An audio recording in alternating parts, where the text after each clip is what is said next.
Hello everyone, today I'm going to show you how to fix Hytale error server failed to boot. Make sure to watch the video until the end, not to miss any important details, like and subscribe. The solution for this is very easy. First of all, exit the game. Once you do that, all you have to do is to go to search button right here, then search for run, and then going to click on this one. Once you do that, it's going to allow you to enter a code, so enter on it exactly this, sysdm.cpl. Once you write that down right here, click on OK.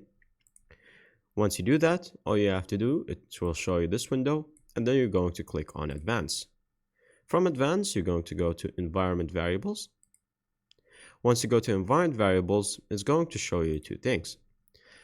This one right here, Java Options, so you're going to search for it, and if it's written right here for anything that is similar to Java Options, you're going to click on it, and then you're going to make sure to delete it.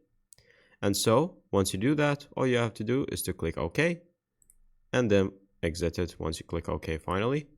And that's pretty much it. So, close the launcher, then run it again. And once you run it again, then it's going to be fixed, and you can join the server successfully. And that's pretty much it. Thank you guys for watching. See you next time. Bye-bye.